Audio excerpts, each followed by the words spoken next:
There is an instant attraction between the tall, likable Trenton and the young, pregnant Amber.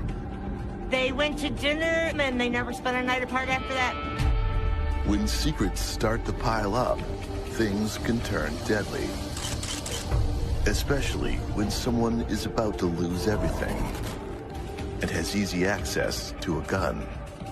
The definition of a sociopath is someone who lacks a conscience or the ability to empathize with others.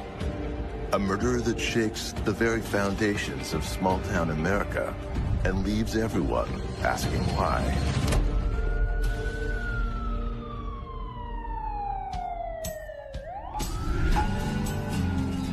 When people think of Michigan, Detroit, Motor City, and the birthplace of Motown are two things that might come to mind. Very few instantly think of northern Michigan, with its wild and untamed beauty, covered in forest and locked between three of the Great Lakes, Superior, Michigan, and Huron. Levering is a small rural community in Emmett County. If you blink, you'll pass it on the way to the Mackinac Bridge to get to the UP, the Upper Peninsula of Michigan. Very desolate, in the middle of nowhere. Trenton Mallory is born and raised in Levering. He's known as Trading Trent because he's always doing internet deals and trading up for something better. He likes to buy and resell guns on different marketplace sites. When I first met Trenton, I thought he was this big, goopy, 6.5 foot tall man. He was just amazing. I knew he was a person that I wanted to be friends with. His personality just reached out and grabbed you. I worked for a big box store, and he used to come in, and he was a distributor. Amber grows up in Charlotte, Michigan, about 3 hours south of Levering. When Amber was little, she always had the need to make people laugh, and she just found a way to do it so naturally. She was hysterical. Amber was sweet as pie. She really was. She always smiled. She's a beautiful person inside and out. Because of her excellent grades, Amber receives a scholarship to go to college. She doesn't stay happy there for long, coming home at Thanksgiving, already deciding never to go back. Disappointed and exasperated with Amber's behavior, Darlene feels once again it is another argument that ends with Amber getting her own way. Amber got into the party life, and Amber got into having fun. While they expected her to get good grades, she had a scholarship. She just didn't want to do it. She was with a boyfriend she had met, and she got pregnant. It just didn't work out, and there she was, home, pregnant, by herself. With her boyfriend no longer in the picture, pregnant and living in her mom's basement, Darlene is unsure of Amber's future. But she has an idea. Amber and Trenton should meet. They had so many common interests. I mean, they both liked the same sports teams. They were both into the outdoors, real people-oriented. They went to dinner, and they never spent a night apart after that. They move in together immediately.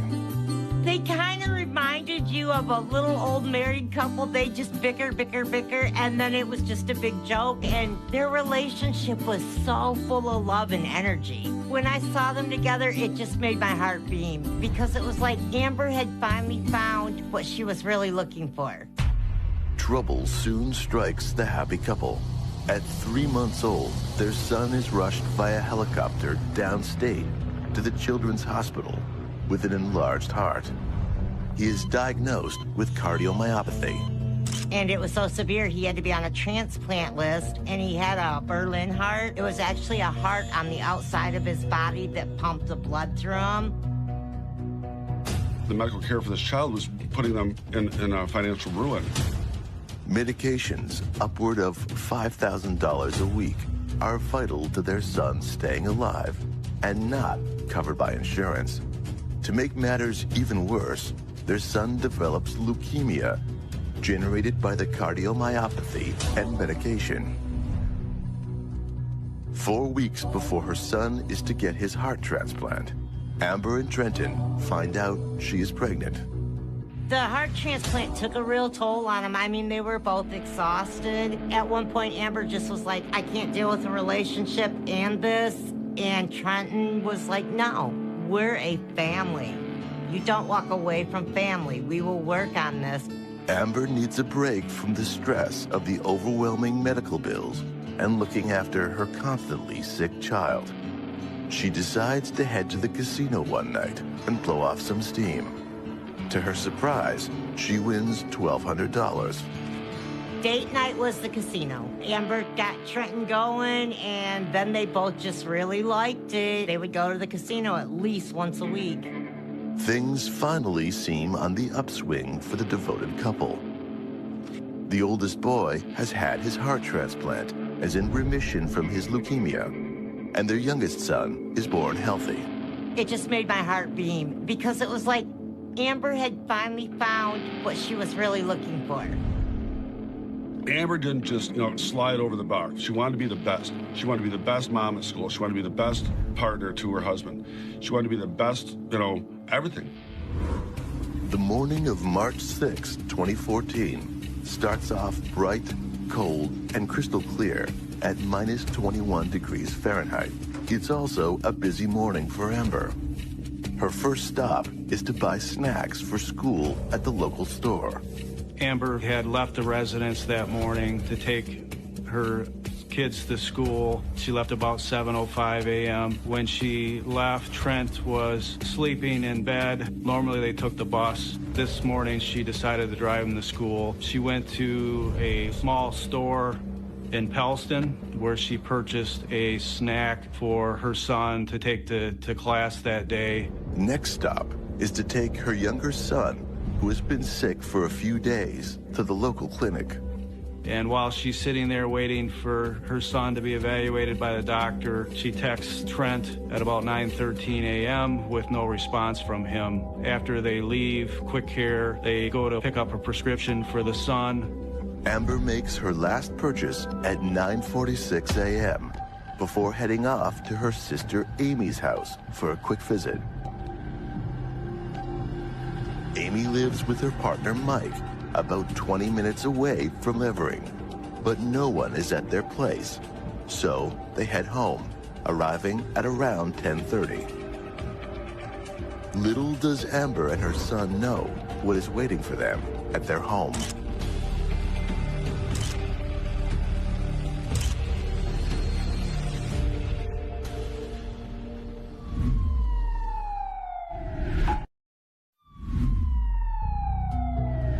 The morning of March 6, 2014, starts off bright, cold, and crystal clear. It's also a busy morning for Amber. Little does Amber and her son know what is waiting for them at their home. The initial call was March 6, 2014 from Amber Smith. She indicated that when she returned home that morning, the door was ajar to the residence. And she walks inside and she sees the house in disarray. It wasn't like how she left it. There's pill bottles all over the place. The drawers are pulled out. So she just gets inside the house and sees this. She stated that she did not see Trent, backed out and went to the car and called 911. The Emmett County Sheriff's Department deputy responded to the scene, made contact with her. Okay, so the inside door is open. Which I just thought was weird,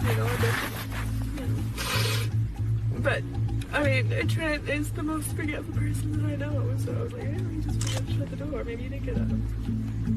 And I'm sorry, so are you outside when you call 911? I told Carson to get his boots back on and get back outside, which he did. And I told him to get in his car seat just because I knew he was safe inside the car. I dialed 911 and then I sat in the car with him. There was some medications that were in the kitchen cupboard that were thrown down onto the counter as though somebody was going through the medications. There was a small Century beige style safe that was open, laying on the floor. The contents of the medicine cabinet and the cabinet where the sink was at had been thrown askew onto the floor. They had a number of guns.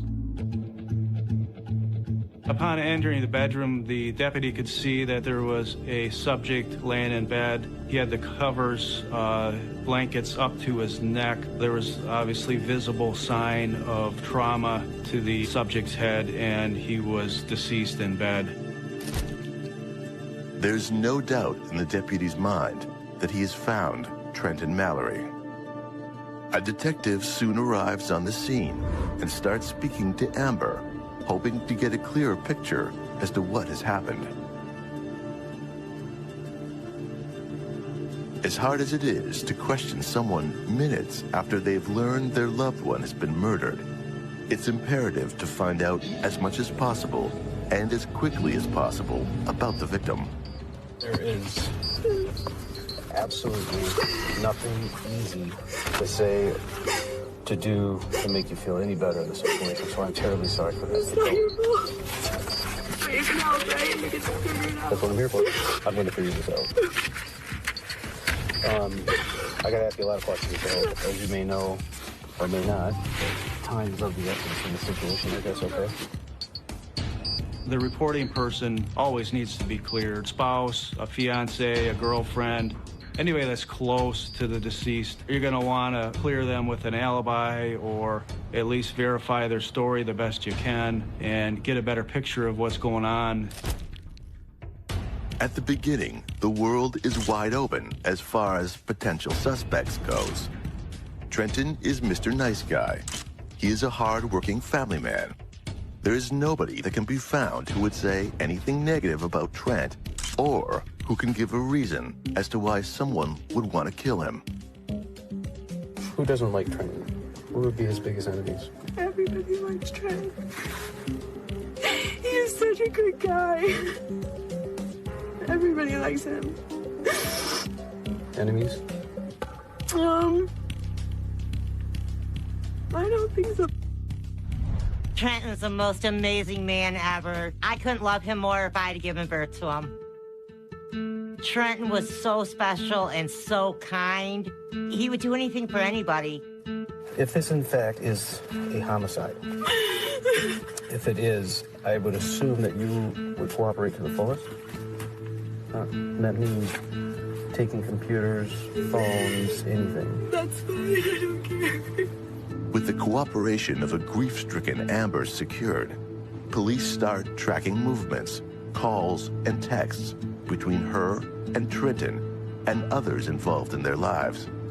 Inside of the bedroom where Trent was located deceased, there was a gun cabinet. In there was approximately 5 long guns. Underneath the bed in a case was another long gun. And then there was another long gun that was propped up against the closet door in the bedroom, along with ammunition and other hunting supplies. Trenton's body is removed by the medical examiner. The autopsy shows that Trenton has died from a single gunshot wound to the left side of his head, an inch or two behind his ear. The projectile used to shoot Trent was a .22 Super X long rifle bullet. The spent projectile removed from Trent's head at that time by the autopsy appeared to be .22 caliber, which would be consistent with the empty casing found next to the bed. Medical examiner placed the time of death on March 6, 2014 at 9 a.m. And based on the alibi that was presented by Amber Smith at that time, she was not at home at 9 a.m. as the time of death that was indicated on Trent's death certificate. Police officers came and knocked on my door and asked me if I knew Trent Mallory, and I said yes, and they told me that he had passed away. And I was like, you know, where did the accident happen? And they're like, he was murdered.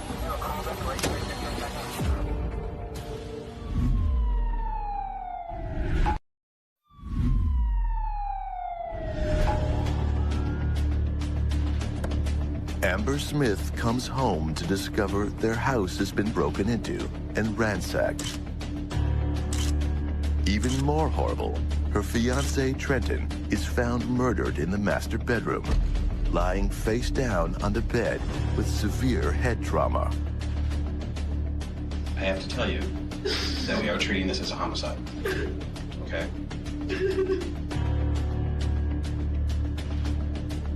It was very plausible that this was a break-in, and Trent just did not wake up, and, somebody actually shot him while attempting to steal stuff from his house. At this point, what's going to happen at this point is basically a bunch of investigators are going to be at your house for a period of time, okay? All right? Now, when you pulled up to the driveway, you saw the inside door was open. The screen was shut, but it's always a little ajar.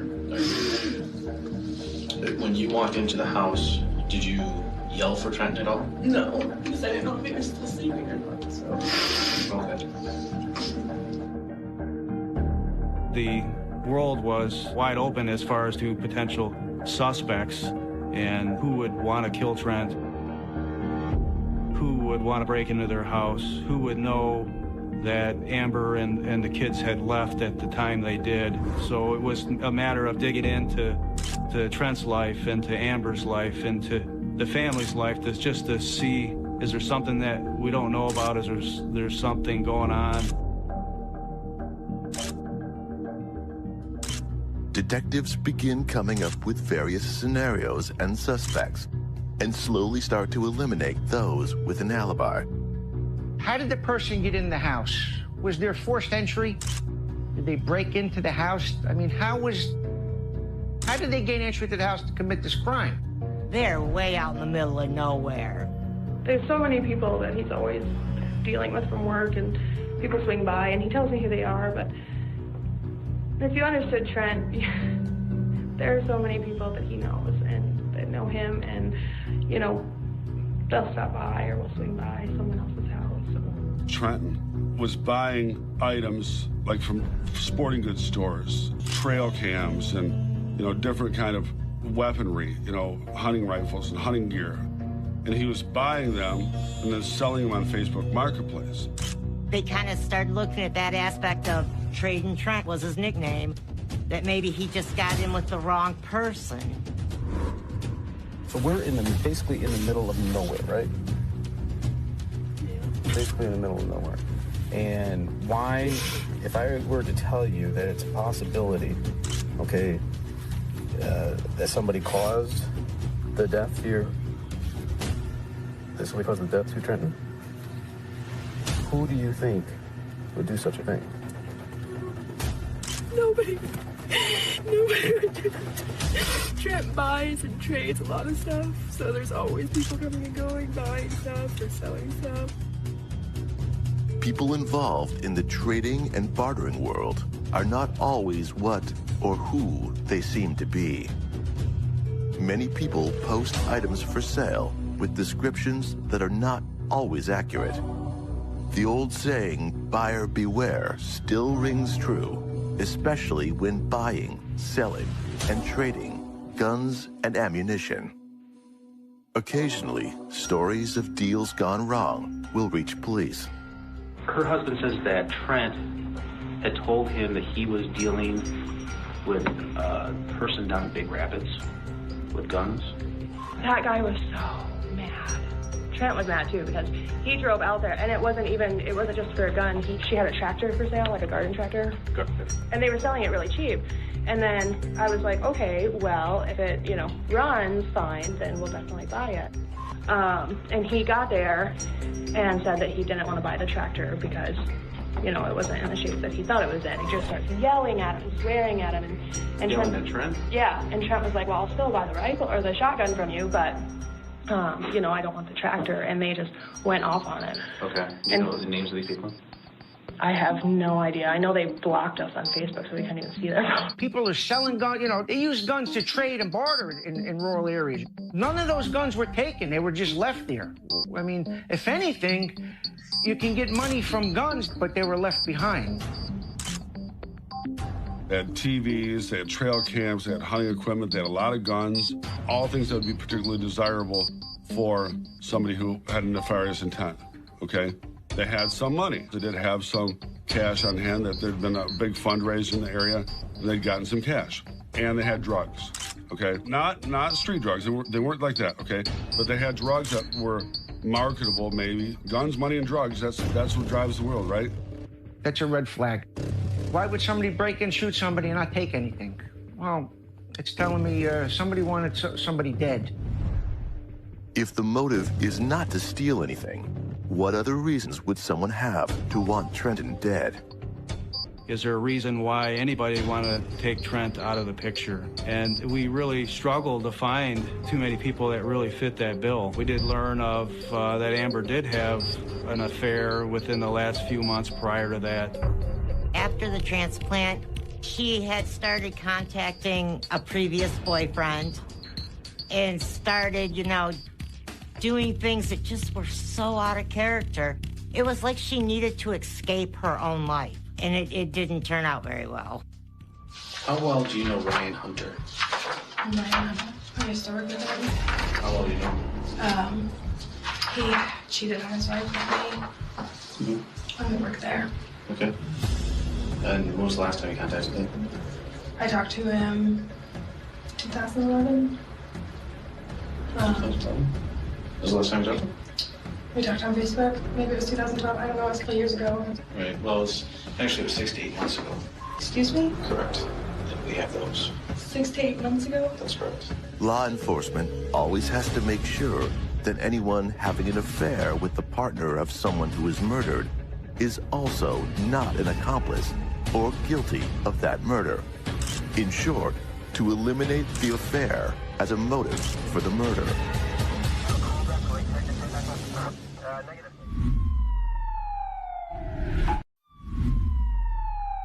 In northern Michigan, detectives continue to focus on breaking and entering, with Trenton Mallory's hobby of buying and selling guns as a possible motive for his murder. Why would somebody break in, shoot somebody, and not take anything? Well, it's telling me somebody wanted somebody dead. One thing that interests detectives is that Amber has yet to ask how Trenton died. Do you know how he died? No, nobody. Huh? Nobody told me. Are you curious? Right, so there's several different ways that a homicide can occur, correct? Do you agree? Yeah.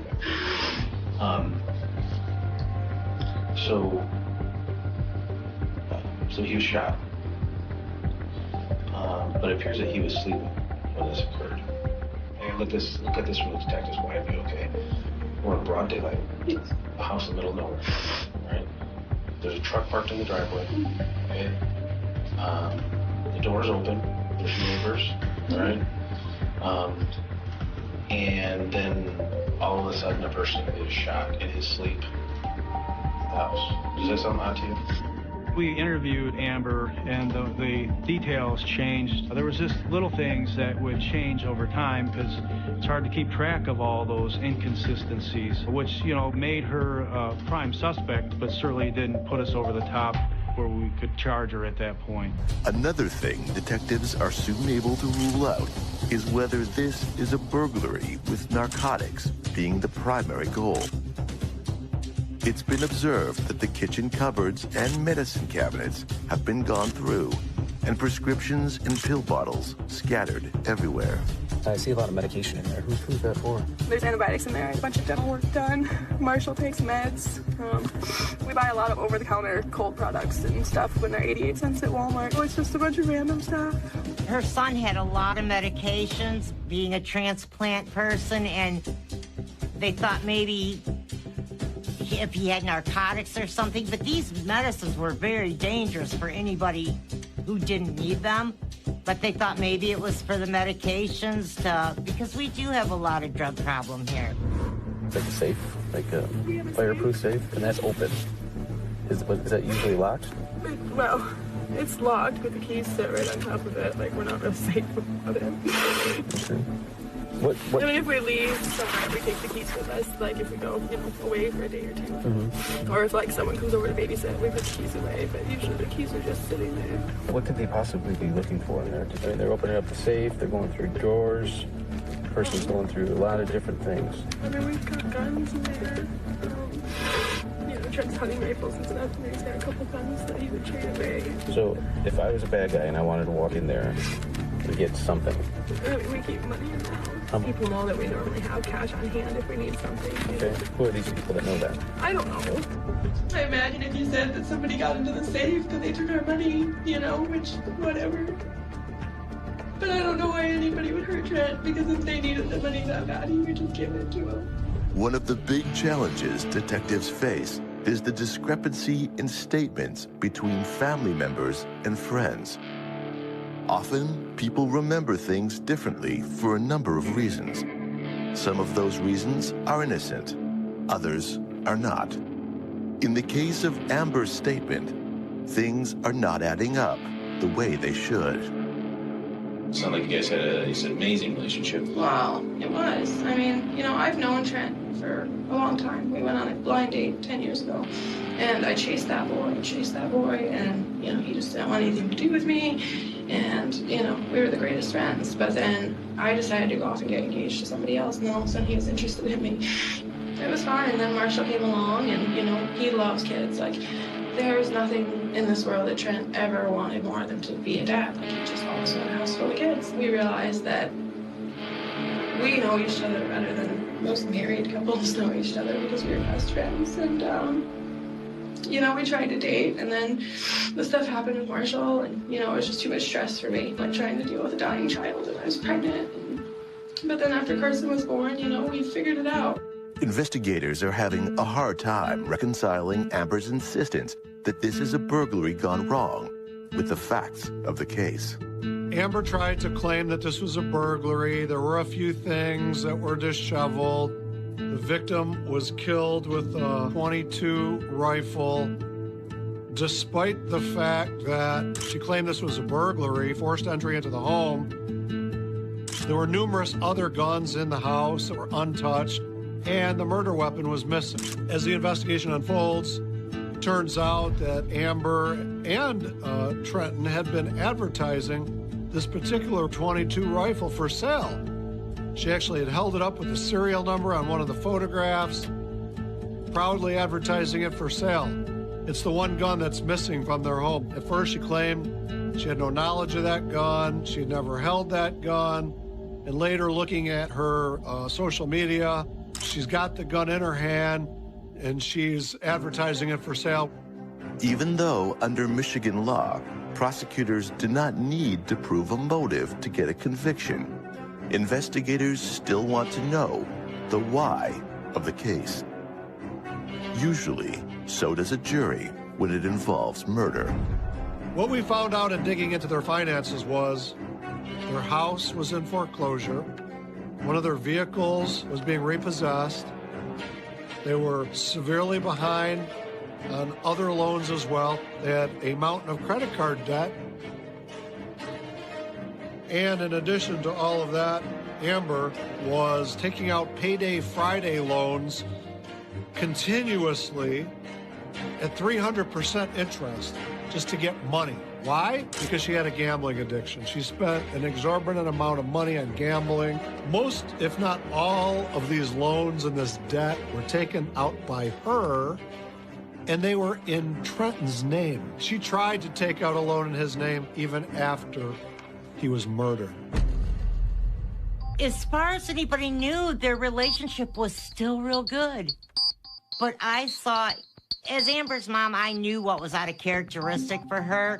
And when I heard her calling creditors saying Trenton had changed his phone number and she would give him hers, all of a sudden my mailbox in Charlevoix, which is like 70 miles away, is filling up with their mail.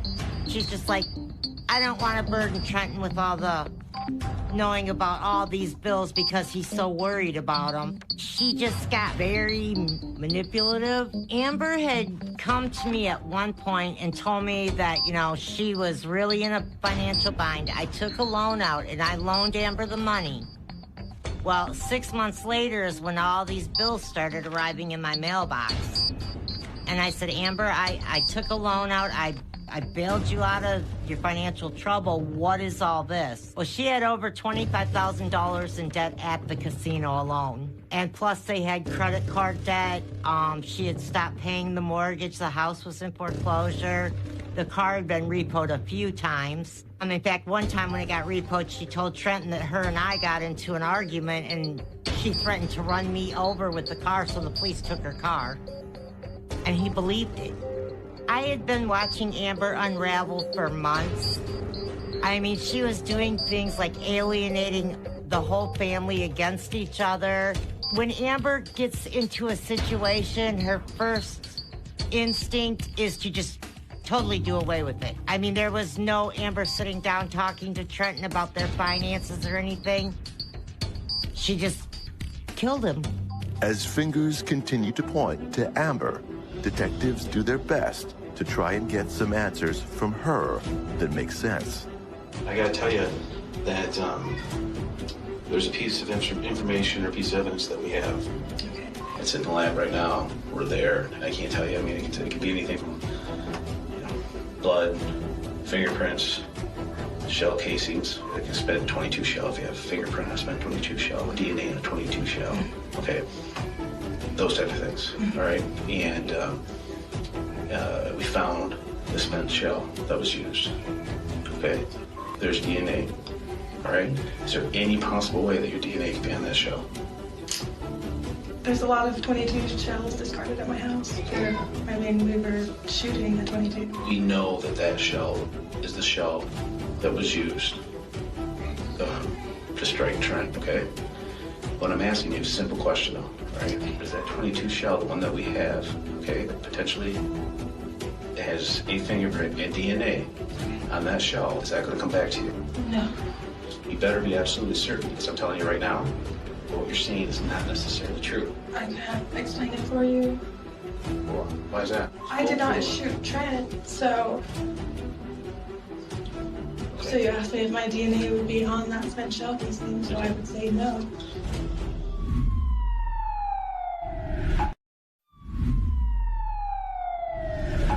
In northern Michigan, Trenton Mallory has been murdered, and his fiancée, Amber, is under suspicion. I mean, there was no Amber sitting down talking to Trenton about their finances or anything. She just killed him.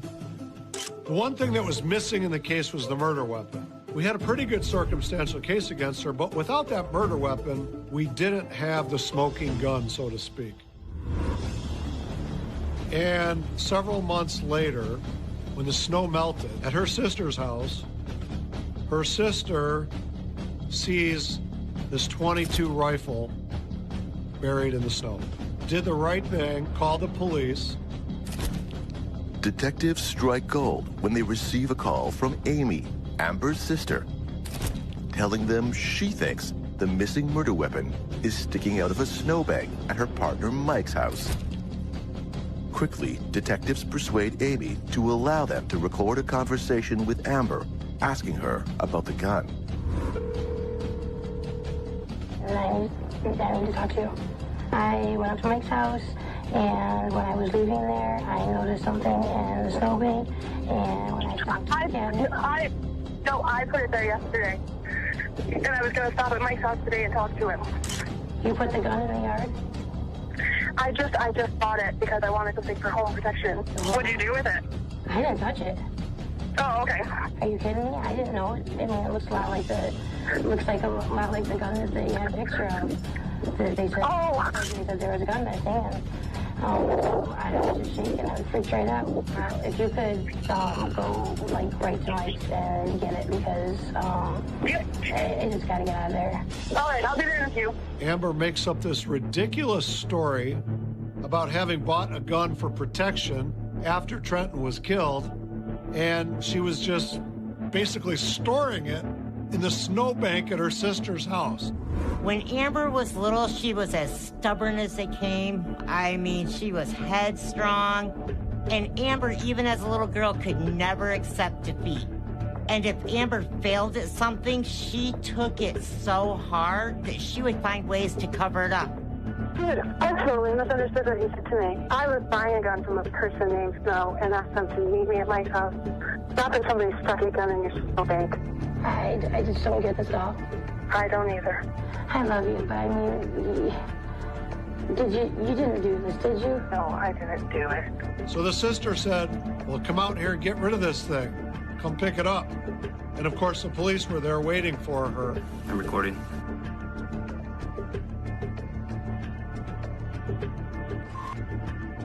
Amber does show up in her vehicle, which is recorded, and you can see she gets out of her car and she's kind of looking around, and she's physically starts to use her hands to dig in the snowbank looking for the rifle, but it's unable to locate it.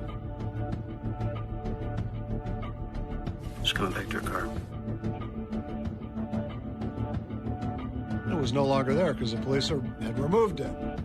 They confronted her about it, and of course, she did what sociopaths do. She lied and denied anything. I talked to her right in the driveway and told her that, you know, we had retrieved a gun from the snowbank and that she had just talked to Amy about the gun. So you don't have any idea? Because it appears to maybe be the same gun that we're looking for. That's what she told me. Well, this is the point right now, Amber, that her story's starting to unravel. Okay. We've told enough things that are half-truths, untruths, and just flat-out lies at the point that they're all coming back to bite you. You don't have an explanation this time. You put your murder weapon inside your sister's snowbank? I didn't. You didn't? You didn't put that gun in that snowbank? We've now collected the murder weapon that killed your fiancé out of your sister's driveway, okay? And that, where do you think that is right now? I have no idea. That's at the lab being processed for a lot of different things. She denied knowing anything about the gun being in the snowbank. So no matter what you confronted her with, she just denied. When a gun is recovered, before it comes to the lab for an analysis, it's sent to another lab. It's sent to like a serological lab where they swab the gun for DNA and fingerprints. Now keep in mind, this gun was in a wet environment, was in snow. Your probability becomes lower to try to get any kind of physical evidence. Not impossible, you still can, but it's very difficult. I believe in this particular instance, they did remove some fingerprints off of it. They had her prints on file, and they compared them to Amber's prints, and they found out to be a match. In a case like this, you want to have all that forensic evidence processed before you actually make arrests. So in this case, we chose not to because we were still waiting. Now that we had the rifle, they could do the test firing of the rifle. And in that process, you know, they're going to compare the firing pin from that rifle to the firing pin from the casing that was retrieved out of the bedroom where Trent was killed, along with the actual spent projectile that was removed from Trent's head with the rifling of the rifle itself. Once you have those pieces of the puzzle, it becomes very clear that rifle retrieved from the snowbank is the same rifle that was posted by Amber and also was the one that killed Trent. In her alibi, in her recitation of the events of that morning, Amber clearly detailed where she had been. And one of the places she said she stopped that morning was her sister's house. So her own statement connected her to where the gun was eventually located after the snow melts the following spring. The ballistic analysis confirmed that the casing located in the bedroom next to Trent's body was matched to the rifle, the 10-22 Ruger rifle that was recovered from the snowbank. The projectile removed from Trent's head was also matched to the 10-22 Ruger removed from the snowbank. And when the gun was retrieved out of the snowbank, there was actually a live round in the chamber that was ejected, which was consistent with the same ammunition used to kill Trent. Amber committing the crime was all about she couldn't admit that she had really messed up. You know, they were losing their home and everything, and Trent had no idea. She had hid it from him so well. I guess I can't get inside Amber's head for why she killed Trenton. After talking to her numerous times, she is a total narcissist. It's all about Amber.